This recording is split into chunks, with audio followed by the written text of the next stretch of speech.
አንዱ ስለ ሁሉ ሞተ። ሁለተኛው የብርሃን ዓለም የቅዱስ ጳውሎስ መልእክት ወደ ቆሮንቶስ ሰዎች ምዕራፍ 5 ከቁጥር 14። እንኳን ለጌታችን ለመድኃኒታችን ለመድኃኔ ዓለም ዓመታዊ በዓል አደረሳችሁ። አንዱ ስለ ሁሉ ሞተ። በርባን በማይገባው የነጻነት ስፍራ ቆመ። ለምን? ኢየሱስ ክርስቶስ ደግሞ ከበደለኞቹ ጋር እንደ በደለኛ ተቆጥሮ በመስቀል ላይ ተሰቅሎ ሞተ።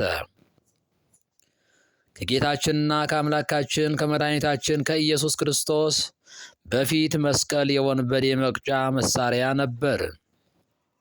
በመስቀል ላይ ተሰቅሎ የሚሞት የተረገመ ከሆነ ለምን ጌታችን አምላካችን መድኃኒታችን ኢየሱስ ክርስቶስ በመስቀል ተሰቅሎ ሞተ?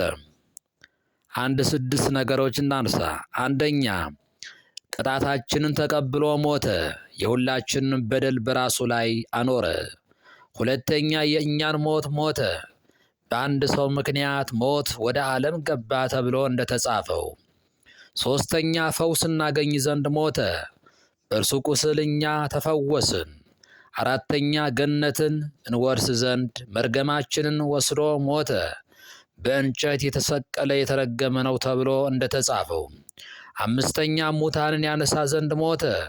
ስድስተኛ፣ የዲያብሎስን ምክር ያፈርስ ዘንድ ሞተ።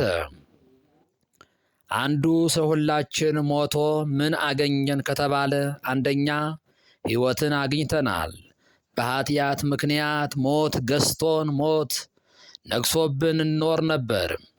ኃጢአት በዘር እየተላለፈም ሁላችንም በአዳም ኃጢአት ምክንያት እንሞት ነበር።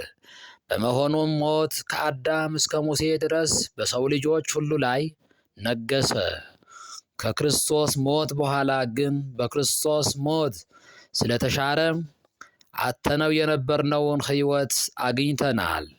ሁለተኛ፣ ሰላምን አግኝተናል።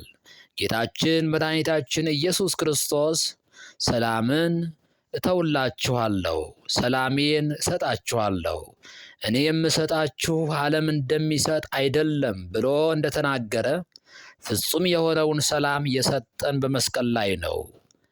ርቃችሁ የነበራችሁ በክርስቶስ ኢየሱስ ሆናችሁ በክርስቶስ ደም ቀርባችኋል፣ እርሱ ሰላማችን ነውና። ሶስተኛ፣ አዲስ ሰው ሆነናል። በኃጢአት አርጅቶ የነበረው ሰውነታችን አዲስ የሆነው በመስቀል ላይ በተፈጸመው ቤዛነት ነው። ከእንግዲህስ ወዲያ ለኃጢአት እንዳንገዛ የኃጢአት ሥጋ ይሻር ዘንድ አሮጌው ሰውነታችን ከእርሱ ጋር እንደተሰቀለ እናውቃለን። አራተኛ፣ ከራሱ ጋር አስታርቆናል። በኃጢአት ምክንያት ከእግዚአብሔር ጋር ተጣልተን እንኖር ነበር። ይሁን እንጂ እኛ በበደልን እርሱ ክሶ በቤዛነቱ መልሶ ታርቆናል።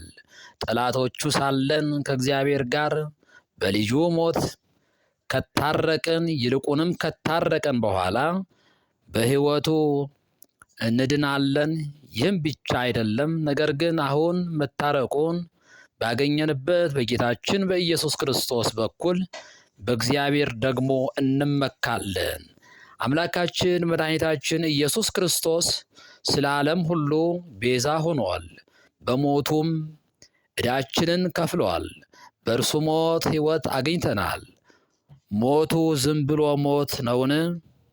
እንደ ሌሎቹ ሞት የሆነ ሞት ነውን? ካልሆነ በሞቱ እኔ ምን አገኘሁ ብለን ራሳችንን መጠየቅ አለብን። እኛን ያድን ዘንድ ስለ ሁላችን የማይሞተው ሞተ። የእኛን ቅጣት ወሰደ። እኛ በእርሱ ሞት ወደ ቀደመ ክብራችን እንመለስ ዘንድ ሞተ። መርገማችንም ወሰደ። የኢየሱስ ክርስቶስን ስቅለትን ስናስብ የተጣላን መታረቅ አለብን።